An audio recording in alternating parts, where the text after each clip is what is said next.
Hey, what's up, guys? Want to shoot this video today, just going over some frequently asked questions I get. This video is part one of a two-part series.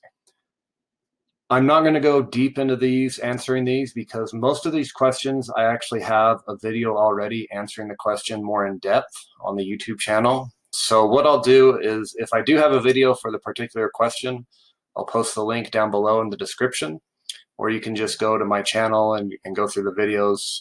Most of these questions I've answered there. So this is not supposed to be an in-depth explanation or answer to all questions, but it's just going to be an overview of some of the most common questions I get. And again, this is part one of a two-part series. So let's dive in to frequently asked questions.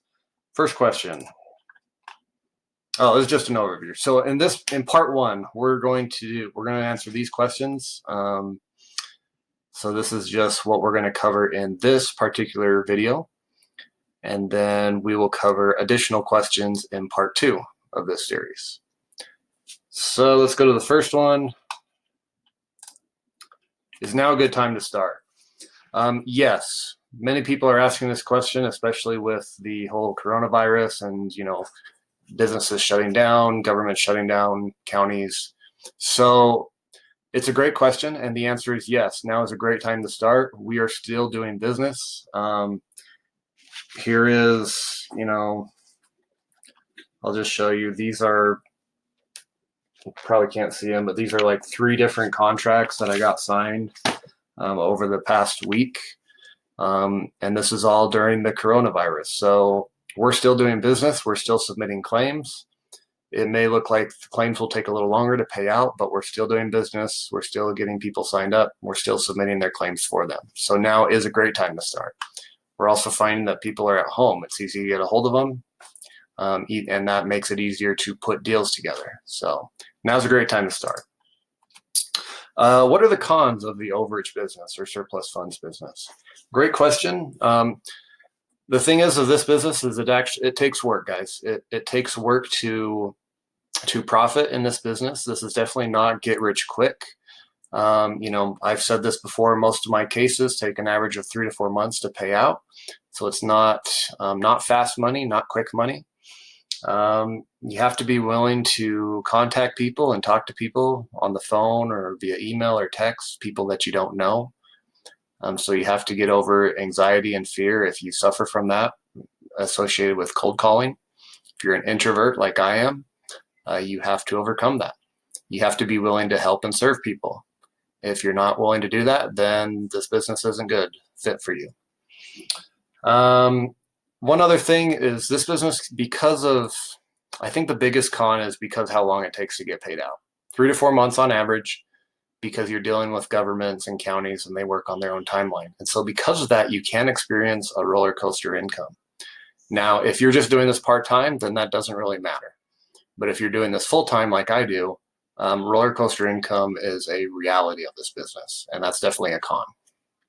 So you have to be very diligent and disciplined with your finances and your budgeting if you're doing this full-time. Pros of this business. So there's a lot of pros. I've tried other real estate strategies. I actually started out wholesaling. I've been a real estate agent, done some other things. I've owned a rental property at one point in time. So I've done a few other things. I don't consider myself an expert in any of those other strategies, but I am an expert in the overage business. And if I compare this business to those other things, such as rentals, wholesaling, being an agent, what I have found is, 1, this business is not as saturated as those other strategies. 2, I really enjoy that this business does not require a lot of money up front. I mean, we're not buying properties, and so we don't need to go find money or have money to do this business. We're just providing a service. And so really, there's not a lot of expenses. There's not a lot of money that you need up front to get started in this business. And really, it provides some really good returns. I mean, most of my expenses per case are usually less than $1,000. So if I get $4,000 back net profit, well, 4,000 minus, let's say, 1,000, so I net 3,000. that's still a good return. That's a 300% return. You spend 1,000 to get 3 back. It's pretty good. So I like that.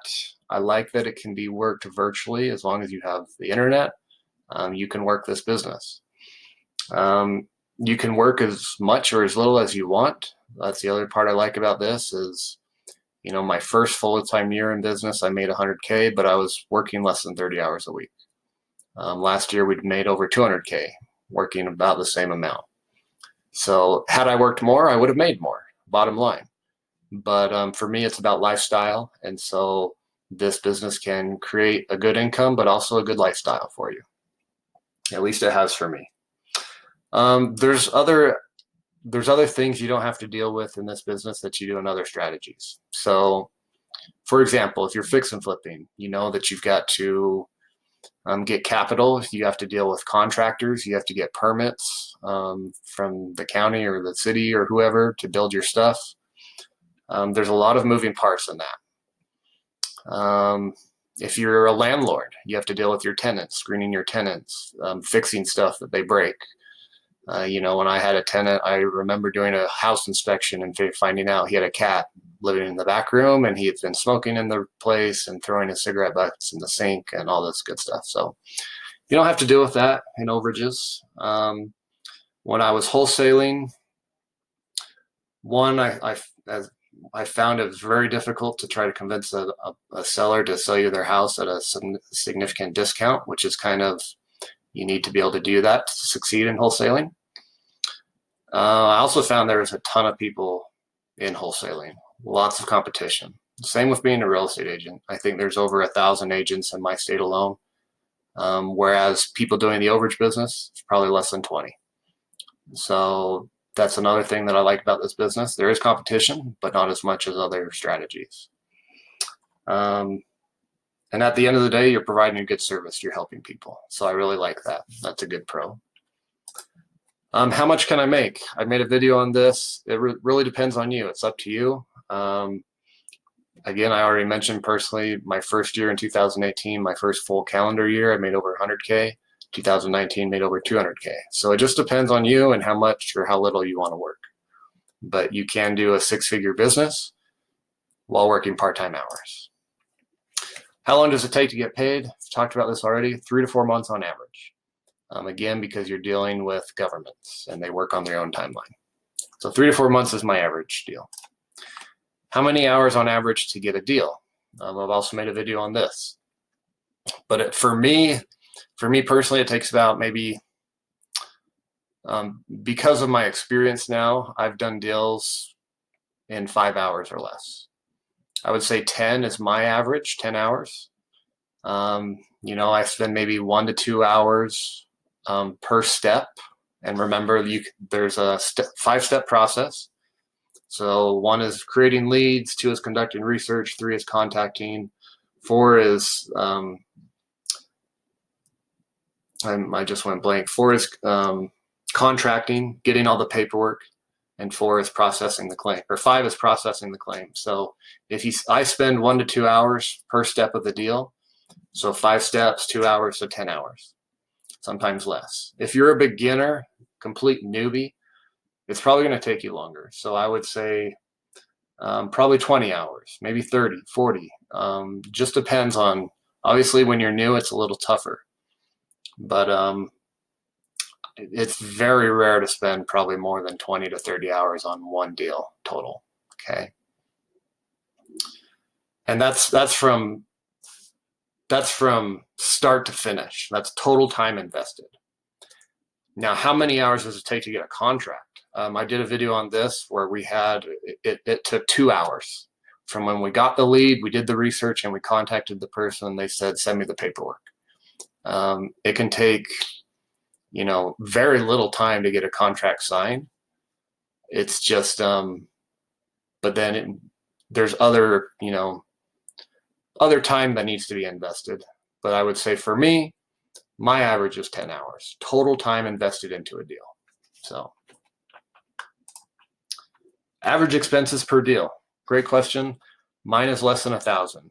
Sometimes it's more than that. It just depends on, there's several factors, but on average, my expenses, if I'm paying everything out of pocket up front, it's usually less than $1,000. Now, if I'm paying money on the back end, meaning I pay all my expenses on the back end, I actually pay more because the attorneys are taking a risk by not getting paid. And so if they get paid out on the back end, they'll usually take more because they're taking a percentage of the deal.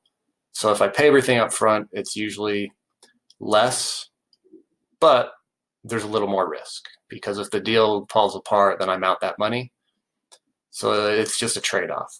But average expenses per deal, less than $1,000 if I'm paying everything up front. What are the recurring monthly expenses in this business? Great question. If you're on a shoestring budget, this is what I would suggest. Budget $20 to $100 a month for a good skip tracing software that will help you find people. And then budget $50 to $100 a month for miscellaneous mailing costs, sending out paperwork or mailing claims in, maybe sending marketing letters, so 50 to 100 bucks. And I would say $10 to $30 for a business email setup and like a very simple website. So if you're on the high end, probably about $230, $250 a month. If you go to the low end, if you use like a free skip tracing software, you only spend $50 on mailing a month and maybe, $30 on your website and your email. So what is that? About $80 a month in recurring business expenses if you go the cheap route. So it just depends, but so anywhere from, let's say, 80 to 250, and that's on a shoestring budget. When you get bigger, then obviously your expenses increase, but that's really all you need to get started. How much do I need to start? Already answered this, but again, obviously it's going to be your first month's of expenses. Plus, if you invest in some sort of education, which I highly suggest you do, as it will shorten your learning curve and help you avoid a lot of frustration and pitfalls. That would be whatever your investment is for the course or the book or the whatever, the mentorship that you get, plus your first month's expenses is what you would need to start. Can I work this business virtually? Yes. Technology is a great thing nowadays. If you have internet, you can do this business. You can make phone calls from your computer using Skype. You can get in contact with counties via email. You can get a lot of the information you need online. You can get lead lists online. So if you have internet, you can work this business from anywhere. How does this compare to other real estate strategies? I think we already talked about this a little bit. It's kind of a repeat question, but again, fix and flipping, for example, you don't have to deal with buying property, dealing with contractors, dealing with permits. If you're a landlord in this business, you don't have to deal with tenants and having to fix things they break. If you're a wholesaler, it's not as competitive as wholesaling, and you're actually providing a service to people rather than trying to convince them to sell you their house for 30 to 40% off market value. So the sell in this business is a lot easier than, say, a wholesaler or being a real estate agent where you're trying to convince them to let you handle their most prized possession or their most prized asset. In this business, you're just saying, hey, can I help you get some money back from that house that got sold at tax sale or foreclosure? Pretty easy pitch. So that's the end of part one. I will see you in part two, and we will continue the questions. And hopefully that was helpful for you. Again, look in the description below for links to other videos going into more depth on those questions. But hopefully this was helpful for you guys. We'll see you in the next one.